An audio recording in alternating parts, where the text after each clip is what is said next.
السلام عليكم ورحمة الله وبركاته طلابنا حبايبنا الغاليين طلاب الصف الأول الثانوي.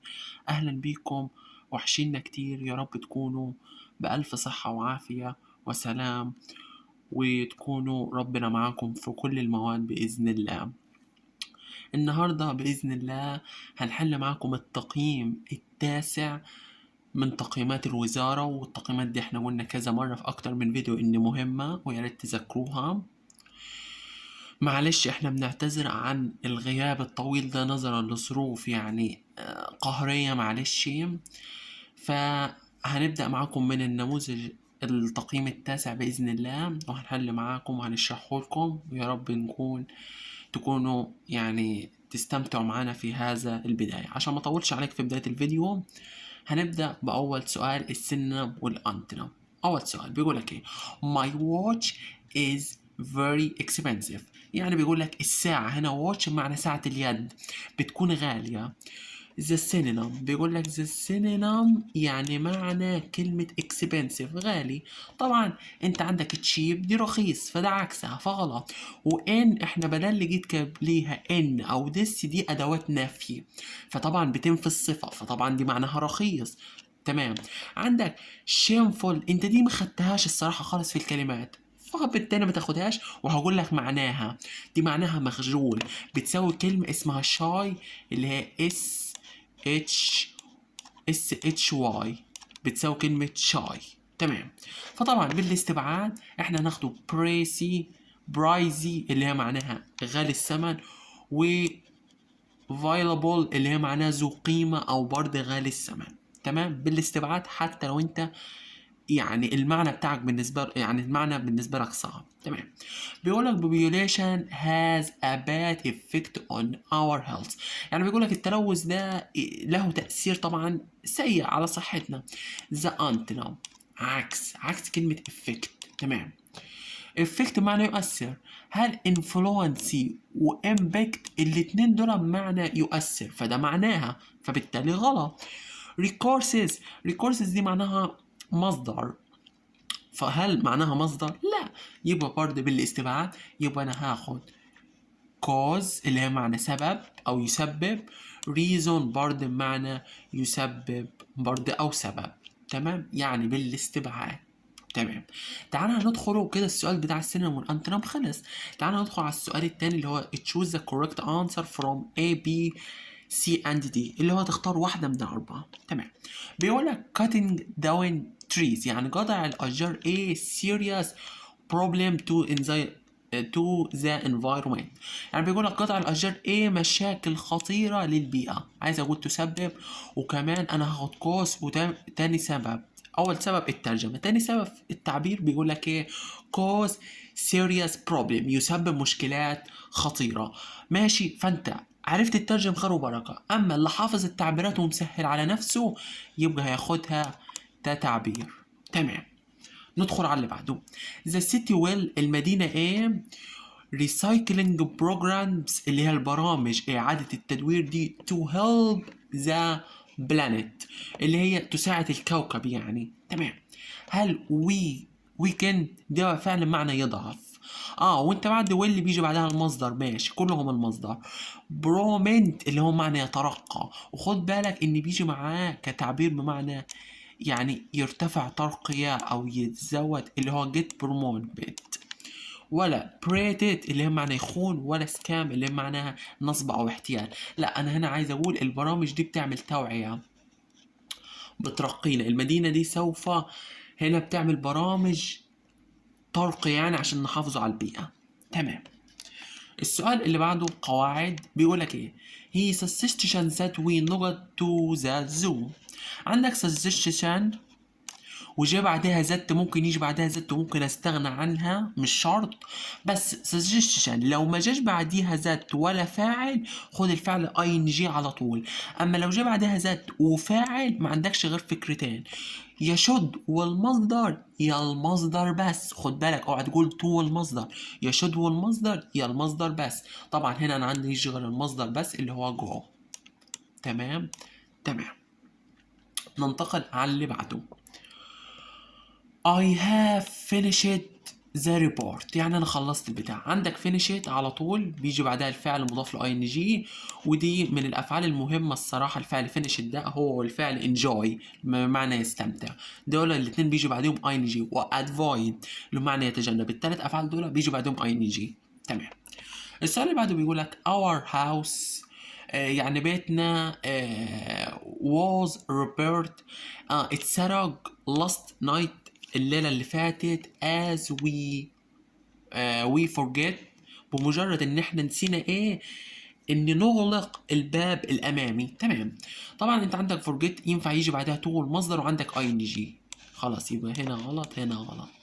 تمام. يبقى انت كده عندك يا دي يا دي، هتختار ايه؟ بص انا هاخد تو المصدر عشان هنا جاي بمعنى ينسى، هما نسيوا. بدل جت بمعنى ينسى يبقى خدها بتو والمصدر. ممكن تيجي بمعنى تاني وهاخدها بالاي ان جي، بس انا مش عايز اصعب عليك الدنيا. خلينا هنا بمعنى ينسى، ومع الحل الكتير هتفهمها. تمام. تمام. السؤال اللي بعده بيقول لك I addent. شفت الفعل addent اللي معنى ينوي يجي بعد تو المصدر على طول، يبقى تو بيع اللي هو يشتري. تمام. تعال ندخل على الأسئلة اللي هو find the mistake يعني اوجد الخطأ اللي في الجملة اللي هو عطاها لك. يعني هو في خطأ في الجملة وعايزك تصححه. تمام. he enjoy to play football. انا قلت لك لسه جاي لك enjoy بيجي بعده الفعل I N G يبقى playing وليس to play. تمام. I decided going to the party يعني أنا قررت إن أذهب للبارتي. عندك decide من الأفعال اللي تحفظها معنى يقرر. دايما يقرر أن دايما يجي بعد تو المصدر الفعل ده. دايما حتى في حروف الجر تلاقي decided to يقرر أن فيجي بعد تو والمصدر يبقى to go. تمام. زي promised helping us هنا عندك الفعل promise برضه يجي بعديه تو المصدر، هنا جايبه لك اي ان جي فغلط. تمام. يبقى تو هيلب. اوكي. ركز معايا في رقم 4، ركز معايا في رقم 4 عشان الفعل ده خطير. عندك she suggestion to her to take a taxi. عندك suggestion او recommended الاتنين لو ما جاش بعديهم فاعل يبقى خد اي ان جي على طول اللي هي taking. تمام. دي قاعدة على الفعلين دول بس. تمام. ننتقل على اللي بعده. we plan visiting Alexandria next week. هنا عندك بلان. الفعل بلان المعنى يخطط برضه بيجي بعديه تو المصدر، وبرضه بيجي دايما بيحب حرف الجر تو يخطط ان كده يعني. تمام. تمام. ركز معايا في سؤال رقم 6 عشان ده مشكلة. بيقول لك he stopped not to smoke because it's unhealthy يعني أنا توقفت. بص بدل جاي الفعل stop بمعنى خدها مني قاعدة حلوة، بدل جاي بمعنى يتوقف خده بالاي ان جي على طول. وبرضه بطريقة تانية حلوة، انت هنا جايب الفعل ده بينفع يجي بعد تو مصدر واي ان جي، هو هنا جايبها بتو مصدر يبقى بالاي ان جي. انا بديك طريقتين، سواء لو عايز تعرفها كترجمة لو جاء بمعنى يتوقف يبقى اي ان جي، ولو ما جاش بمعنى يتوقف خده بتو مصدر. تمام. I went عندك want من الافعال اللي بيجي بعدها تو المصدر، والفعل ده احفظه عشان مهم الفعل want ده. تمام. هو promise. تمام. زي enjoy برضه enjoy نفس الحكاية، قلت لك من الافعال المهمة يجي بعد ايه ing. تمام. يجي بعده ing. تمام. اخر جملتين شي عندك الفعل regret ده اللي هو معنى يتفق ان دايما بيجي بعديه to والمصدر يبقى to help.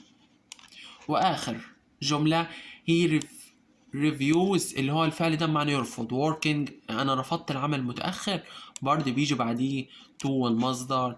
ودي القاعدة دي معتمدة على حفظ الأفعال. القاعدة دي من القواعد السهلة والبسيطة، اوعى يعني لا قاعدة بسيطة وسهلة، دي معتمدة على حفظ. هتقول يا مستر ما دول كتار قسمهم، او لو مش عايز تحفظهم كلهم احفظ مثلا بتوعت واحدة فيهم. يعني لو هتحفظ بتوعت الاي ان جي احفظهم، واي فعل تشوفه بره الاي ان جي يبقى تو المصدر. تمام. تمام. ولكن في بعض الملاحظات على القواعد دي تتذكر. تمام. ندخل على التقييم الأسبوعي. تمام، وده على يونت 4. تعالى نبدأ. بسم الله. بيقول لك the new recycling program had a positive note on reducing waste in our school. يعني بيقول لك البرنامج بتاع التدوير الجديد ده لديه تأثير، أنا عايز أقول لديه تأثير إيجابي. بص، تأثير اللي هي impact على طول، يبقى دي رقم 1. بص بطريقة تانية، مش عايز تترجم، عندك had يجي بعديها a negative أو positive وبيجي بعدها حرف الجر on، يبقى خد التعبير ده معناه يؤثر على، بس بطريقة سهلة. تمام. عندك scientist العلماء مالهم؟ animal behavior يعني سلوك الحيوانات carefully بطريقة بعناية to understand how they live. يعني بيقول لك العلماء ايه سلوك الحيوانات برعاية عشان يفهموا بيعيشوا ازاي. بص انت مش عندك فاعل العلماء، وهنا الحيوانات ده المفعول، يعني انت عايز فعل. تمام، انت عايز فعل. تمام. هتبص فوق، عندك ده supposed بمعنى يفترض فعل، ودي فعل، ودي خلاص خدناها، ودي صفة عشان آخرها أقل لو شرحناها في المشتقات. يبقى أنت عندك بين دي ودي. تعال نترجمه. هل هيقولك العلماء يفترضوا سلوك الحيوانات؟ لا، أنا عايز أقول العلماء بيلاحظوا سلوك الحيوانات بحرص عشان يفهموا كيف بيعيشوا. يبقى طبعا هاخد ايه؟ طبعا يلاحظ overseer. تمام، شوف بالاستبعاد. تمام. رقم 3 بيقول لك ذا، انا قلت لك بعد ايه وان وذا عايز اسم. تمام، عايز اسم. تعال بص فين ده فعل خلاص، وده فعل خدناه خلاص، دي خدناه ودي خدناه، عندك ده فعل فغلط، دي ماشي، ودي صفة فغلط، فدي صفة وده فعل. يبقى هي دي حتى لو انا مش عارفها، حتى لو انا دي محتار فيها، ودي معناها اكتشافات، فطبعا هنا هاخدها. يبقى دي رقم اللي هي فايندنج اللي هي معناها اكتشافات. عايز اقول اكتشفوا البحث العلمي اللي اظهر التمرينات لتحسين الذاكرة، الميموري، الذاكرة. تمام. انا بحاول ابسط لك الدنيا عشان حتى لو انت يعني الترجمة معاك الكلمات صعبة كده ببسطها لك. تمام. السؤال اللي بعده بيقول لك نقاط.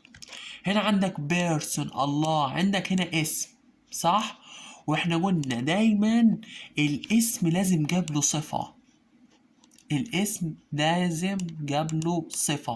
اي واحدة فيهم صفة، ده فعل ودي صفة اللي هي معناها محترف، بروفيشنال، محترف.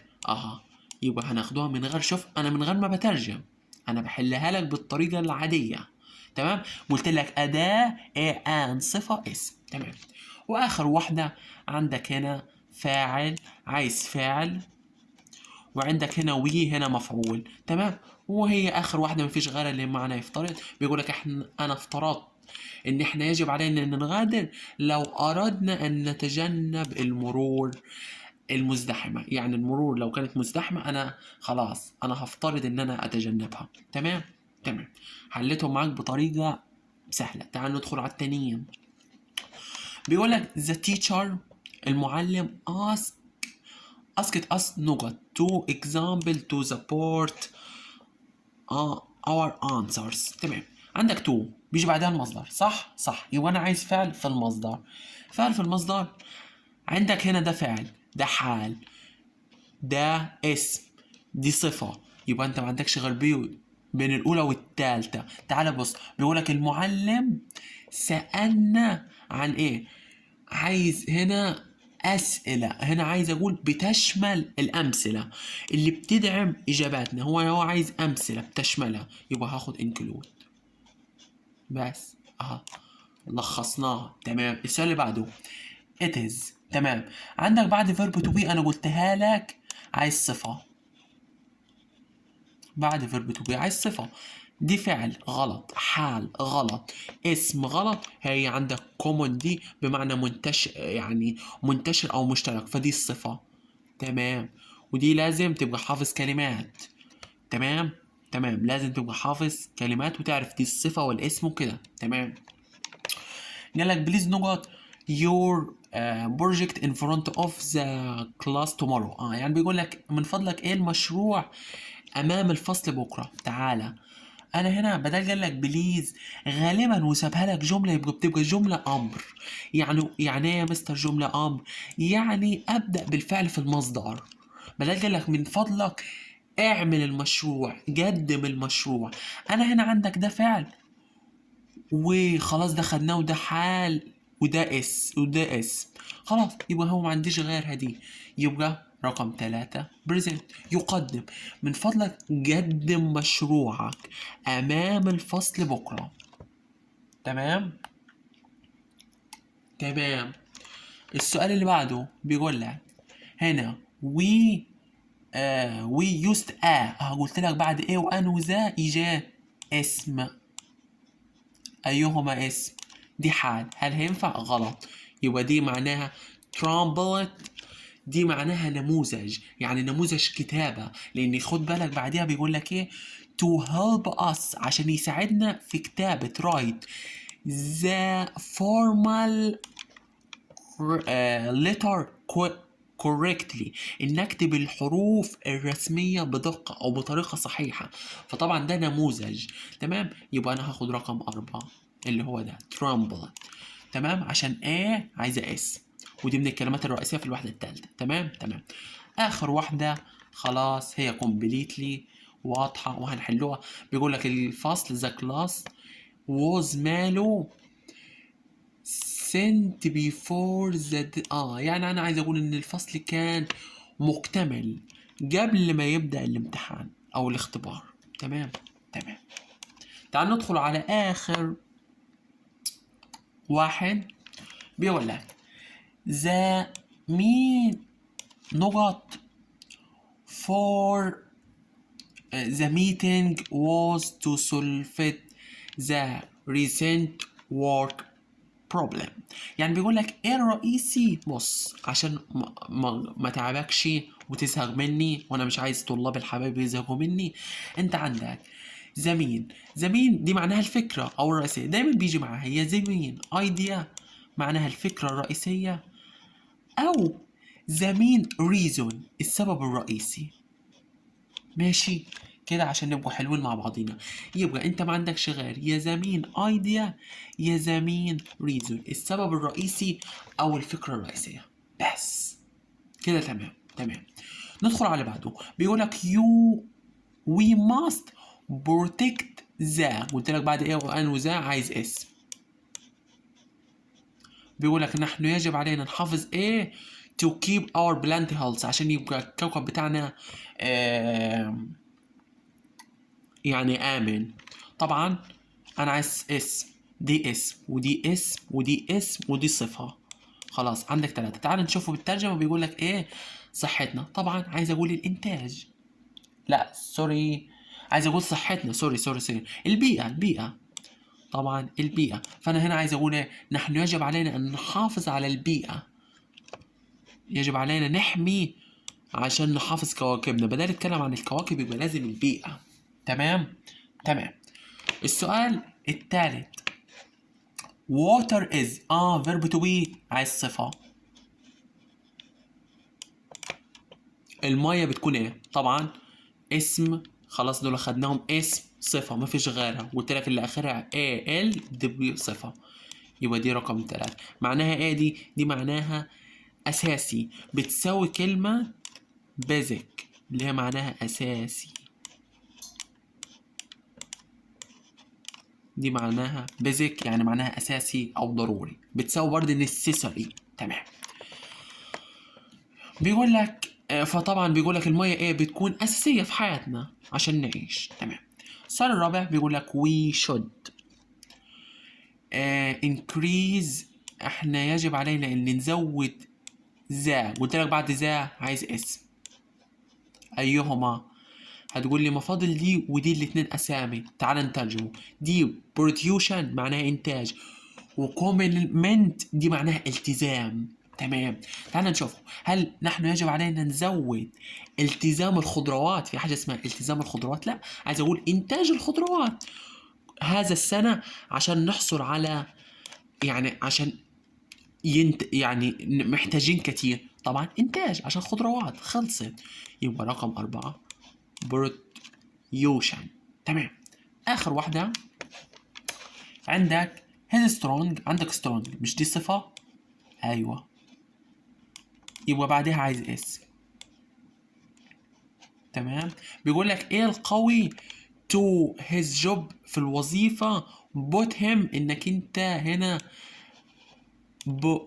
بروميشن يعني الترقية، ان ايه اللي انا هخليه. طبعا هنا بيقول لك ايه القوي، انا عايز اقول هنا الالتزام، او طبعا رقم 5 الالتزام. انا هنا عايز اقول التزامك القوي ده في وظيفتك ده هيخليك تترقى تعلو.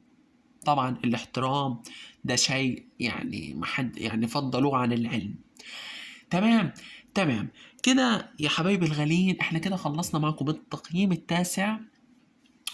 لو عجبك الفيديو واستفدت معنا فما تبخلش علينا باللايك والسبسكرايب عشان يوصلك فيديوهاتنا الجديدة بإذن الله. أي حاجة، أي قواعد عايزينها اكتب في التعليقات وأنا برد على التعليقات بإذن الله. هدفنا الوحيد إن شاء الله يعني تكونوا استمتعتوا معنا، ده أولا، وتكونوا يعني أكون يعني عند حسن ظنكم، أتمنى ذلك، وأكون يعني فدتكم بقدر ما عندي بإذن الله يا رب. أشوفكم على غير الفيديو الجاي بإذن الله، بالتوفيق والنجاح إن شاء الله في مادة اللغة الإنجليزية وفي كل المواد. السلام عليكم ورحمة الله وبركاته.